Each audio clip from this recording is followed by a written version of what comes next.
ಗುರು Netherland ಅವರು ಈ ಒಂದು ಮ್ಯಾಚ್ ನ ಇಲ್ಲಿವರೆಗೂ ತರ್ತಾರೆ ಅಂತಾನೆ ಅನ್ಕೊಂಡಿರ್ಲಿಲ್ಲ. ಹಾಯ್ ಗೈಸ್, ಎಲ್ಲರಿಗೂ ನಮಸ್ಕಾರ. ನಾನ್ ನಿಮ್ಮ Manoj from Manjula K Manoj gym YouTube channel. ಗುರು ಇಂಡಿಯಾದವರು 193 ರನ್ ನೋಡಿದಾಗ ಅದು ಗೊತ್ತಿದೆ ಗುರು, ಇಂಡಿಯಾದವರೇ 99.99% ಗೆಲ್ತಾರೆ ಅಂತ. ನೆದರ್ಲ್ಯಾಂಡ್ ಇದೆಲ್ಲ ಚೇಸ್ ಮಾಡಕ್ ಆಗಲ್ಲ. ನಾನು ಇಷ್ಟು ಎಲ್ಲ ಬರ್ತಾರೆ ಅನ್ಕೊಂಡಿರ್ಲಿಲ್ಲ. 150 ಒಳಗಡೆ ಆಲ್ಔಟ್ ಆಗ್ತಾರೆ ಅಂತ ಅನ್ಕೊಂಡಿದ್ದೆ, ಆದ್ರೂ ಇಲ್ಲಿವರೆಗೂ ಬಂದಿದ್ದಾರೆ ಗುರು. ಅದರಿಂದ ನಮ್ ನೆದರ್ಲ್ಯಾಂಡ್ ಅವ್ರಿಗೆ ಒಂದು ಸಲ್ಯೂಟ್ ಹೊಡಿಲೇಬೇಕು. ಸಲ್ಯೂಟ್ ಹೊಡೆದ್ಬಿಡೋಣ. ಯಾಕೆ ಗುರು ಇವಾಗ ಈ ಮ್ಯಾಚ್ ನ ಮಾತಾಡೋದಾದ್ರೆ ಗುರು, ಇವತ್ತು ಇಂಡಿಯಾದ ಕ್ಯಾಪ್ಟನ್ ಆದಂತಹ ಸೂರ್ಯ ಕುಮಾರ್ ಯಾದವ್ ಅವರು ಟಾಸ್ ನ ಗೆದ್ದಿ ಬ್ಯಾಟಿಂಗ್ ನ ಸೆಲೆಕ್ಟ್ ಮಾಡ್ಕೋತಾರೆ. ನನ್ ಬೌಲಿಂಗ್ ಸೆಲೆಕ್ಟ್ ಮಾಡ್ಕೋತಾರೆ ಅನ್ಕೊಂಡಿದ್ದೆ. ಬ್ಯಾಟಿಂಗ್ ನ ಸೆಲೆಕ್ಟ್ ಮಾಡ್ಕೋತಾರೆ. ಸ್ಟಾರ್ಟಿಂಗ್ ಗುರು ಅಭಿಷೇಕ್ ಶರ್ಮಂಗೆ ಯಾಕೋ ಕರೆಕ್ಟ್ ಏನೋ ನಡೀತಿಲ್ಲ, ಬರೀ ಡಕ್ಔಟ್ ಗಳೇ ನಡೀತೈತೆ. ಇದು ವರ್ಲ್ಡ್ ಕಪ್ ಅಲ್ಲಿ 1 ರನ್ ಹೊಡೆದಿಲ್ಲ ಗುರು. USA ಮೇಲ್ ಡಕ್ಔಟ್, ಪಾಕಿಸ್ತಾನ್ ಮೇಲ್ ಡಕ್ಔಟ್, ಇವತ್ತು ನೆದರ್ಲ್ಯಾಂಡ್ ಮೇಲೆ duck out. Aryan Dutt bowling crazy ಗುರು. ಏನ್ ಗುರು, ಸೇಮ್ ಸಾಯಂ ಆಯೂಬ್ ಅವ್ರು ಮಾಡಿದ್ರಲ್ಲ ಗುರು ಪಾಕಿಸ್ತಾನ್ ಮ್ಯಾಚ್ ಅಲ್ಲಿ, ಅದೇ ರೀತಿ ಇತ್ತು. ಬಟ್ ಇದು ಬೋಲ್ಡ್ ಆಗ್ತಾರೆ, ಅದು ಎಡ್ಜ್ ಆಗಿ ಕ್ಯಾಚ್ ಹಿಡಿತಾರೆ. ಏನ್ wicket length Aryan Dutt, crazy ಅಲ್ವಾ ಗುರು ಅವರ ಬೌಲಿಂಗ್. ಆರ್ಯನ್ ದತ್ ಅವ್ರ ಬೌಲಿಂಗ್ ಆಮೇಲೆ ಗುರು ಒಂದಿಷ್ಟು ಪಾರ್ಟ್ನರ್ಶಿಪ್ ಬರತ್ತೆ ಗುರು. ಇಶಾನ್ ಕಿಶನ್ ಅವರು ಸಖತ್ ಹೊಡೆದಿರ್ತಾರೆ. ಮಾಮೂಲಿ ಪಾಕಿಸ್ತಾನ್ ಮ್ಯಾಚ್ ಅಲ್ಲಿ ಯಾವ ರೀತಿ ಆಡಿದ್ರು ಅದೇ ರೀತಿ ಈ ಒಂದು ಮ್ಯಾಚ್ ಅಲ್ಲೂ ಆಡ್ತಿರ್ತಾರೆ. ಬಟ್ ಅದೃಷ್ಟ ಇಲ್ದೇನೆ ಔಟ್ ಆಗ್ಬಿಡ್ತಾರೆ ಗುರು.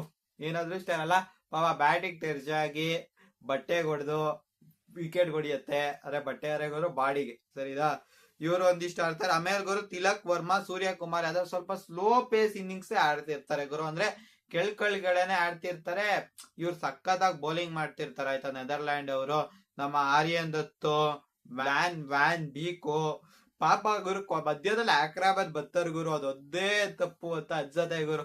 ಫುಲ್ ಟಾಸ್ ಬಾಲ್ ಎಲ್ಲ ಹಾಕ್ಬಿಟ್ಟು ದೂಬೆಗೆ ಅವ್ರ ಅಜ್ಜಿ ದೂಬೆ ಸರಿಯಾಗಿ ಹೊಡೆದ್ಬಿಡ್ತಾರೆ. ದೂಬೆನ ಸ್ಪಿನ್ ಬ್ಯಾಶರ್ ಅಂತ ಕರೀತಿದ್ರಲ್ಲ ಗುರು, ಅದಲ್ಲ ಸ್ಪಿನ್ ಬ್ಯಾಶರ್ ಅಂತ.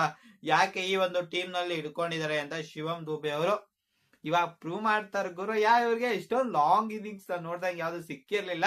ಶಾರ್ಟ್ ಕ್ಯಾಮಿಯೋಸ್ ಆಡ್ತಿದ್ರು. ಇವತ್ತು ಒಂಥರ ಲಾಂಗ್ ಇನ್ನಿಂಗ್ಸ್ ಸಿಕ್ತು, ಅದೊಂಥರ ಬೆನಿಫಿಟ್ ಆಯ್ತು ಅಂತಾನೆ ಅನ್ಬೋದು. ಹಾರ್ದಿಕ್ ಪಾಂಡ್ಯ ಅವರು ಒಂಥರ ಸಗದಾಗ ಆಡ್ತಾರೆ ಗುರು. ಬಟ್ ಅವ್ರದ್ದು 21 ಬಾರಿ 30 ರನ್ ನೋಡಿತಾರೆ. It's a good batting. But ನಾವು ಇನ್ನೂ ತುಂಬಾ ಎಕ್ಸ್ಪೆಕ್ಟ್ ಮಾಡ್ತೀವಿ. ನೀವು ಶಿವಂ ದುಬೆ ಅವ್ರದ್ದು ನೋಡಿದ್ರೆ ಗುರು, ಫಸ್ಟ್ 6 ರನ್ ಹೊಡಿಯಕ್ಕೆ 11 ಬಾಲ್ ತಗೋತಾರೆ. ಆಮೇಲಿಂದ ಶುರು ಆಗಿದ್ ಗುರು, ಶಿವಂ ದುಬೆ ಅವ್ರು ನಿಲ್ಲ ಇಲ್ಲ, ಎಲ್ಲ ಹಾಕಿದ್ರು 6. ಶಿವಂ ದುಬೆ ಅವ್ರು ಹೊಡೆದ್ರೆ ಮಕ್ಕೊಳ್ದಂಗಿರೋದ್ ಗುರು. ಫುಲ್ ದೂರನೇ ಹೊಡೆದಿರ್ತಾರೆ ಶಿವಂ ದುಬೆ ಅವರು. ಕೊನೆಯಲ್ಲಿ ಗುರು ನಮ್ ರಿಂಕೋ ಸಿಂಗರ್ 6 ಹೊಡಿತಾರೆ, ಆಮೇಲೆ ಕನೆಕ್ಟ್ ಆಗಲ್ಲ ಗುರು. 6 ರನ್ ಹೊಡಿತಾರೆ. ಇವ್ರ ಕಡೆ ಗುರು ಆರ್ಯನ್ ದತ್ ಅವ್ರು ಸಖತ್ತಾಗಿ ಬೌಲಿಂಗ್ ಮಾಡಿದ್ದಾರೆ. ಇನ್ನೆಲ್ಲರೂ ಹೊಡೆಸ್ಕೊಂಡಿದ್ದಾರೆ ಗುರು. ಸರಿನಾ? ಆರ್ಯನ್ ದತ್ ಒಂಥರ ಚಿನ್ನದ ತರ ಬೌಲಿಂಗ್, ಅದು ಬರೀ 19 run 2 wicket. LAN van beak ಅವರು 3 ವಿಕೆಟ್ ತೆಗ್ದಿದ್ದಾರೆ. ಬಿಟ್ರೆ ಇನ್ನು ಕ್ಲೈನ್ ಅವರು 1 ವಿಕೆಟ್ ತೆಗ್ದಿರ, ಅವರು ಹೊಡೆಸ್ಕೊಂಡಿದ್ದಾರೆ ಗುರು. ಇವರಿಬ್ರು ಚೆನ್ನಾಗಿ ಮಾಡಿದ್ದಾರೆ. ಮತ್ತೆ ಬಾಸ್ ದ ಲೀಡ್ ವಿಕೆಟ್ ಸಿಕ್ಕಿಲ್ಲ ಪಾಪ, ಸಖತ್ತಾಗಿ ಬೌಲಿಂಗ್ ಮಾಡಿದ್ದಾರೆ. ಸೂರ್ಯ ಕುಮಾರ್ ಯಾದವ್ ಅವ್ರು ಈಸಿಯಾಗಿ ಕ್ಯಾಚ್ ಕೊಟ್ಟಿರ್ತಾರೆ ಗುರು, ಅವ್ರ ಫೈಲ್ ಲೈನ್ ಹೊಡಿಯಕ್ ಹೋಗಿ. ಬಟ್ ಅದನ್ನ ಬಿಡ್ತಾರೆ. ಬಟ್ ಮತ್ತೆ ಹಿಡ್ಕೋತಾರೆ. ಸರಿನಾ? ಆಮೇಲೆ ಅವ್ರದ್ದು ಒಂದು 5 ಲೆಗ್ ಅಲ್ಲಿ ಮಾಮೂಲಿ 1 6 ಇದ್ದೇ ಇರತ್ತೆ ಈ ಒಂದು ಮ್ಯಾಚ್ ಅಲ್ಲಿ ಗುರು. ಇವತ್ತು ಈ ಕಡೆ ಈಗ ನಮ್ಮ ನೆದರ್ಲ್ಯಾಂಡ್ ಚೇಸಿಂಗ್ ಬಗ್ಗೆ ಮಾತಾಡೋದಾದ್ರೆ, ಲೆವಿಟ್ ಮತ್ತೆ ಮ್ಯಾಕ್ಡೌಡ್ ಒಂದ್ ಸಖತ್ತಾಗಿ ಒಂಥರ ಪಾರ್ಟ್ನರ್ಶಿಪ್ ಅಲ್ಲಿ ರನ್ ಜಾಸ್ತಿ ಬರಲ್ಲ ಗುರು ಪವರ್ ಪ್ಲೇ ಅಲ್ಲಿ. ಒಂದ್ ಲೆವೆಲ್ಗೊಂದು ಪಾರ್ಟ್ನರ್ಶಿಪ್ ನ ಬಿಲ್ಡ್ ಮಾಡ್ತಾರೆ. ಬಟ್ ವರುಣ್ ಚಕ್ರವರ್ತಿ ಅವ್ರ ಬೌಲಿಂಗ್ ಅಲ್ಲಿ ಬೋಲ್ಡ್ ಆಗ್ಬಿಡ್ತಾರೆ. ಬೂಮ್ರಾ ಅವ್ರಿಗೆ ಎಷ್ಟೊಂದು ಪ್ಲೇ ಡೌನ್ ಆಗಿರತ್ತೆ, ಎಡ್ಜಾಗೆಲ್ಲ ರನ್ ಹೋಗಿರತ್ತೆ, ಲೆಗ್ ಸೈಡ್ ಅಲ್ಲಿ 1 ರನ್ ಬಂದೇ ಇರಲ್ಲ ಗುರು. ಬೂಮ್ರಾ ಅವ್ರ ಬೌಲಿಂಗ್ ಗೆ ಸ್ಟ್ರಗಲ್ ಮಾಡ್ತಾರೆ, ಬಟ್ ವಿಕೆಟ್ ಕೊಡಲ್ಲ. ವರುಣ್ ಚಕ್ರವರ್ತಿ ಅವ್ರ ಬೌಲಿಂಗ್ ಅಲ್ಲಿ ಕ್ಲೀನ್ ಬೋಲ್ಡ್ ಆಗ್ಬಿಡ್ತಾರೆ ಗುರು ನಮ್ಮ ಮ್ಯಾಕ್ಡೌಡ್ ಅವರು. ಆಮೇಲೆ ಗುರು ಹಾರ್ದಿಕ್ ಪಾಂಡ್ಯ ಅವರು ನಮ್ಮ ಲೆವಿಟ್ ಅವ್ರನ್ನ ವಿಕೆಟ್ ನ ತೆಗಿತಾರೆ. ಸರಿನಾ? ಲೆವಿಟ್ ಅವ್ರ ವಿಕೆಟ್ ನ ನಮ್ಮ ವಾಷಿಂಗ್ಟನ್ ಸುಂದರ್ ಬೌಂಡ್ರಿ ಲೈನ್ ಅಲ್ಲಿ ಸುಂದರವಾಗಿ ಕ್ಯಾಚ್ ನ ತಗೋತಾರೆ. ಇನ್ನು ನೆಕ್ಸ್ಟ್ ಗುರು ಬಾಸ್ಟರ್ ಲೀಡ್ ಮತ್ತೆ ಅಕ್ರಮ್ಯಾನ್, ಇವರಿಬ್ರು ಒಂದಿಷ್ಟು ಕಾಂಟ್ರಿಬ್ಯೂಷನ್ ನ ಕೊಡ್ತಾರೆ ಗುರು. ಸರಿನಾ? ಇವರು ಅಕ್ರಮ್ಯಾನ್ ಅವ್ರು ಸಹ ಸಗದಾಗಿ ಆಡ್ತಿರ್ತಾರೆ. ಮತ್ತೆ ಬ್ಯಾಸ್ಟರ್ ಲೀಡ್ ಅಕ್ರಮ್ಯಾನ್ ಅವ್ರು ಔಟ್ ಆಗ್ತಿದ್ದಂಗೆ ಗುರು ಆರ್ಯನ್ ದತ್ ಅವ್ರು ಬರ್ತಾರೆ. ಏನೋ ದೊಡ್ಡದಾಗ ಏನೋ ಮಾಡ್ತಾರೆ ಅನ್ಕೊಂಡ್ರೆ ಅವರು ಔಟ್ ಆಗ್ಬಿಡ್ತಾರೆ. ಇವ್ರು ಆರ್ಯನ್ ದತ್ ಸ್ವಲ್ಪ ಕೆಳಗಡೆ ಆಡ್ತಿರೋರು. ಇವತ್ತು ಅದೇನೋ ಮೇಲ್ ಕಳ್ಸಿರೋ ಗೊತ್ತಿಲ್ಲ, ಅಥವಾ ಇವಾಗ ಮೇಲ್ ಆಡ್ತಿದಾರೋ ಐ ಡೋಂಟ್ ನೋ ಗುರು. ನೆದರ್ಲ್ಯಾಂಡ್ ಕ್ರಿಕೆಟ್ ನಾನು ಅಷ್ಟೊಂದು ಫಾಲೋ ಮಾಡಲ್ಲ, ಅದ್ರಿಂದ ಅಷ್ಟೊಂದು ನನಗೆ ಗೊತ್ತಿಲ್ಲ. ನನ್ನ ಪ್ರಕಾರ ಆಡ್ತಿದ್ದು ಲೋವರ್ ಆರ್ಡರ್ ಅಲ್ಲಿ ಗುರು. ನಾನ್ ನೋಡ್ತಿದ್ದ 2023 ಹಿಂದೆ ಎಲ್ಲ ನೋಡಿದ್ರೆ ಅವರು ಲೋವರ್ ಆರ್ಡರ್ ಅಲ್ಲಿ ಆಡ್ತಿರ್ತಾರೆ ಗುರು. ನನ್ನ ಪ್ರಕಾರ ತಪ್ಪಿರ ಕಾಮೆಂಟ್ ಮಾಡಿ, ಸರಿನಾ? ಆಮೇಲೆ ಎಡ್ವರ್ಡ್ಸ್ ಅವರು ಆ ಹ್ಯಾಟ್ರಿಕ್ ಬಾಲ್ ನ ವರುಣ್ ಚಕ್ರವರ್ತಿ ಅವ್ರ ಕೈಯಲ್ಲಿ ಔಟ್ ಆಗೋದನ್ನ ತಪ್ಪಿಸ್ಕೋತಾರೆ ಗುರು. ಆಮೇಲೆ ಬ್ಯಾಸ್ ಡೇ ಲೀಡ್ ಅವರು ಶಿವಂ ದುಬೆ ಅವ್ರಿಗೆ ಔಟ್ ಆಗ್ತಾರೆ. ಶಿವಂ ದುಬೆ ಅವ್ರಿಗೆ ಗುರು ಟಾರ್ಗೆಟ್ ಮಾಡ್ತಿರ್ತಾರೆ ಸರಿನಾ. ಅಂದ್ರೆ ಒಂಚೂರು ವೀಕರ್ ಲಿಂಕ್ ಇದ್ದಿದ್ದೆ ಬೌಲಿಂಗ್ ಅಲ್ಲಿ ಶಿವಮ್ ದುಬೆ ಅಂತಾನೆ ಹೇಳ್ಬೋದು.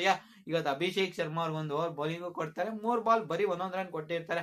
ಆಮೇಲೆ ಟಾಸ್ ನ ಮಾಡಕ್ ಹೋಗ್ತಾರೆ, ಅಂದ್ರೆ ಫ್ಲೈಟ್ ಮಾಡಕ್ ಹೋಗ್ತಾರೆ, ಅದು 6 ಹೊಡೆದ್ ಬಿಡ್ತಾರೆ ಇವರು. ಆಮೇಲೆ ಮತ್ತೆ ಮಾಮೂಲಿ back to the basics bro ಅಂತ ಗುಡ್ಲೆತ್ ಬಾಲ್ ಹಾಕೋಕ್ ಶುರು ಮಾಡ್ತಾರೆ. ಕೊನೆಲ್ ಗುರು ಎಡ್ವರ್ಡ್ಸ್, ಲಯನ್ ಜಜೆಟ್ ಇವರೆಲ್ಲ ಚೆನ್ನಾಗಿ ಆಡ್ತಾರೆ. ಎಡ್ವರ್ಡ್ಸ್ ಅವರು ಅದು ಬೂಮ್ರಾಗೆ ಒಂದ್ ಬಾಲ್ ಸಗದ ಹೊಡಿತಾರೆ ಆಯ್ತಾ 4 ನ, ಬಟ್ ಇನ್ನೊಂದ್ಸತಿ ಹಂಗೆ ಬಿಟ್ಟು ಹೊಡಿಯಕ್ ಬರ್ತಾರೆ. ಬಟ್ ವಿಕೆಟ್ ಹಾರ್ ಹೊಂಟಾಗುತ್ತೆ ಗುರು. ಕೊನೆಯಲ್ಲಿ ಒಂದ್ ರೇಂಜ್ ಬಾಯಿಗೆ ಬಂದ್ಬಿಟ್ಟಿತ್ತು, ಅಂದ್ರೆ ಗೊತ್ತಿತ್ತು ಇದು ಶಿವಮ್ ದುಬೆ ಅವ್ರಿಗೆ ಯಾಕೆ ಕೊಟ್ರು ಗುರು, ಅಡ್ಡೆ ಯಾರು ಬ್ಯಾಚ್ ತೀರಿಸ್ಬಿಟ್ರೆ ರನ್ ನೋಡ್ತಿದ್ದೀರಿ ಅಂತ ಅದೊಂದು ಡೌಟ್ ಇತ್ತು. ಕೊನೆ ಓವರ್ 28 ರನ್ ಬೇಕಾಗಿರತ್ತೆ. ಅದ್ 28 ರನ್ ಹೊಡಿಯಕ್ಕಾಗಲ್ಲ ನೆದರ್ಲ್ಯಾಂಡ್ ಅವರು. ನನ್ಗೆ ಇಲ್ಲಿ ತನಕ ಬರ್ತಾರೆ ಅಂತಾನೆ ಅನ್ಕೊಂಡಿರ್ಲಿಲ್ಲ. ಆ ಓವರ್ ಅಲ್ಲಿ ನಮ್ಮ ಶಿವಮ್ ದುಬೆ ಅವರು ಬರೀ ವೈಡ್ ಲೈನ್ ಲೆಂತ್ ಇರತ್ತಲ್ಲ, ಅಲ್ಲೇ ಯಾರ್ಕರ್ ಹಾಕಿ ಬಿಡ್ತಾರೆ. ಒಂಚೂರು ಬ್ಯಾಟ್ಸ್ಮನ್ ಆ ಕಡೆ ನಿಂತಿರೋದು 2-3 ವೈಡ್ ಗಳು ಸಿಕ್ಕಿರ್ತಿತ್ತು. ಅವಾಗ ಶಿವಮ್ ದುಬೆ ಅವ್ರಿಗೆ ಒಂಚೂರು ಕನ್ಫ್ಯೂಸ್ ಆಗಿರ್ತಿತ್ತೇನೋ. ಬಟ್ ಅಷ್ಟು ಎಕ್ಸ್ಪೀರಿಯನ್ಸ್ ಇರಲ್ವಲ್ಲ ಅವರು ನೆದರ್ಲ್ಯಾಂಡ್ ಪ್ಲೇಯರ್ಸ್ಗೆ. ಅವ್ರು ಇನ್ನೂ ಕಲಿತಾ ಇದಾರೆ. ಬಟ್ ಇಷ್ಟು ಫೈಟ್ ಕೊಡ್ತಾರೆ ಅಂತ ಅನ್ಕೊಂಡಿರ್ಲಿಲ್ಲ ನಾನು. ಬೇಗ ಮ್ಯಾಚ್ ಮುಗಿಯತ್ ಗುರು, 150 ಒಳಗಡೆನೆ ಆಲ್ಔಟ್ ಆಗ್ತಾರೆ ಅಂತ ಅನ್ಕೊಂಡಿದ್ದೆ. ಯಾವ್ದಾರು ಪಾಯಿಂಟ್ಸ್ ನ ಯಾವ್ದಾರು ಮಿಸ್ ಮಾಡಿದ್ರೆ ಕಮೆಂಟ್ ಮಾಡಿ ಗುರು. ಆಮೇಲೆ ಒಂದ್ ಕ್ಯಾಚ್ ನ ಗುರು ರಿಂಕು ಸಿಂಗು ಮತ್ತೆ ಸೂರ್ಯಕುಮಾರ್ ಯಾದವ್ ಅವರು ಇಬ್ರು ಡಿಕ್ಕಿ ಹೊಡ್ಕೋತಾರೆ. ಏನ್ ಗುರು ಆಯ್ತಿದ್ರು, ಏನಾದ್ರು ಸೂರ್ಯಕುಮಾರ್ ಯಾದವ್ಗೆ ಮನ್ಕೊಂಡಿದ್ ನೋಡಿ ಬೇಜರ್ ಇಂಜುರಿ ಏನಾರು ಆಯ್ತಾ ಅಂತ ಅನ್ಕೊಂಡೆ. ಆಮೇಲೆ ಒಂದ್ ಕ್ಯಾಚ್ ನ ತಿಲಕ್ ವರ್ಮಾ ಅವ್ರು ಬಿಡ್ತಾರೆ ಗುರು. ಇದು ಹೆಣ್ಣು ಮಾಡೋಣ ಅನ್ನೋ ಟೈಮಲ್ಲಿ ನೆನ್ಪಾಯ್ತು. ಯಾಕಂದ್ರೆ ಎಲ್ಲಾನು ನೆನ್ಪಿಟ್ಕೊಳಕ್ ಆಗಲ್ಲ ಗುರು, ಅದು ತುಂಬಾ ಕಷ್ಟ.